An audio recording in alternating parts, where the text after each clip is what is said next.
Welcome to the Ancestral Findings podcast.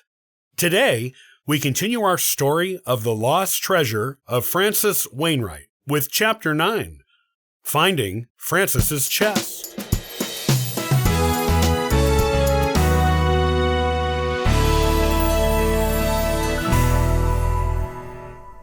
In his chest?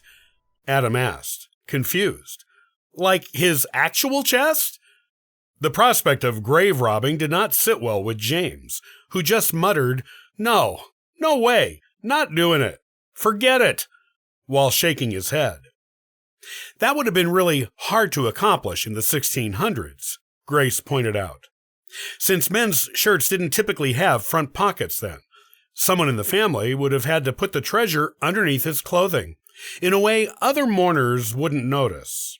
Or they would have had to open him up, put it inside him and sew him back up, all of which would have been incredibly illegal to the Puritans.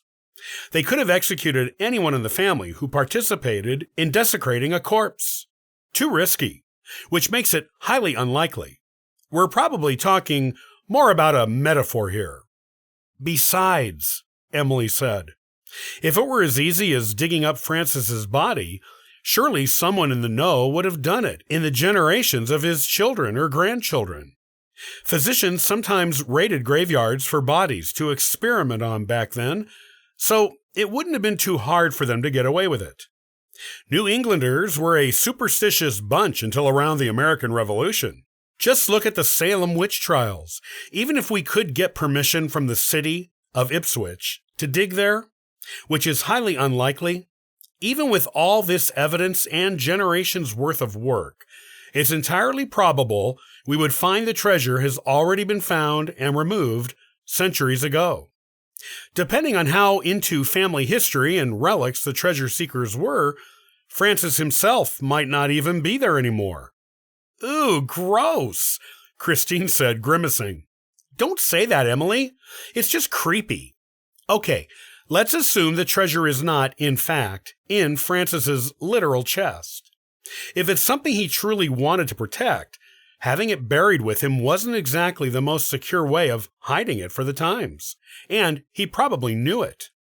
Besides, he would have wanted the family to rediscover it someday, so it needed to be hidden somewhere the family would look for it, and where it wouldn't be vulnerable to grave robbers. Grace is right. The chest is a metaphor, or a reference to a chest where you keep important things. They had those back then. Where do you think ancient pirates put their treasures? Christine laughed, along with her brother and cousins, the image of pirates going arg filling their minds. Well, James said eventually, where would the family be most likely to look? Francis wouldn't have been able to know what his family would look like beyond his children and the grandchildren who were already born at the time he died. Grace suggested, thinking, her chin resting on her hand. And Philippa died before him by a good few decades. The treasure was something that was important to her and to their relationship with each other. I think the horseshoe makes that clear. He would want to keep the treasure close and not risk it falling out of the hands of his family. Christine pondered this for a moment. That makes this land, or the lands of his children, the most likely candidates. But those have been thoroughly searched over the years. Maybe they missed it. But even so, how could Francis be sure that land would always be in the hands of his descendants? Oh, I know this one, Emily said, her hand shooting up in the air like she was answering a question in school. Back in the days of early English settlement in America, so basically the 1600s, most people purchased land with the express intent of handing it down through the generations of their family.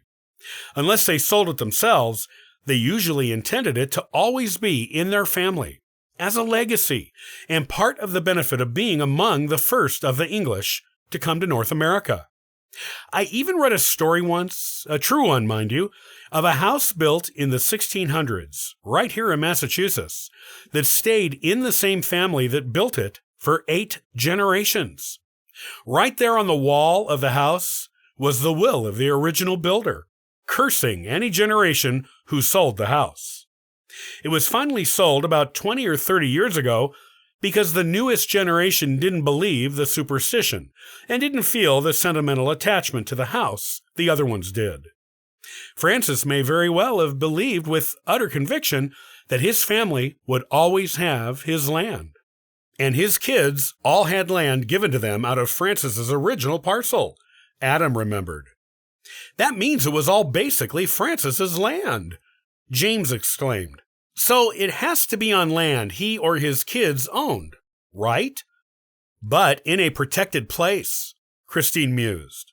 One that would be the most likely to stand the test of time, where the elements wouldn't touch it. If it was important to Philippa, he would want it to be kept pristine, not just for future generations, but for her, for the memory of her. He obviously adored her. I think they were soulmates, the romantic Emily said, a dreamy look on her face. Possible, Grace agreed. Even though Francis remarried after she died, the fact he saved something so important to Philippa indicates she was his true love. I'm inclined to agree with it being on family property. But as Christine pointed out, it's already been combed over by a dozen generations before us, and more than once by most of them. What could we find that they didn't? Grace, always the analytical one, already knew the answer. We need schematics of his house.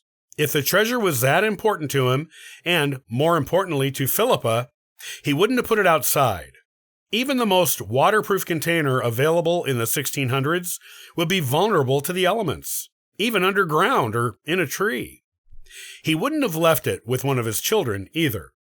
He would want it in his own house, and it would pass down to whatever child inherited that house. But the house was torn down in the 1700s, James said. If it was in the house, wouldn't it be gone now? Not necessarily, Grace said, shaking her head.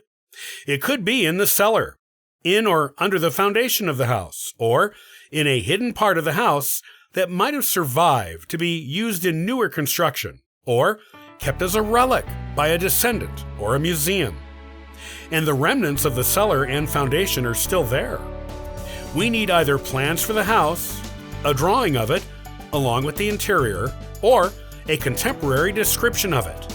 That may lead us to the treasure, or at least our next clue.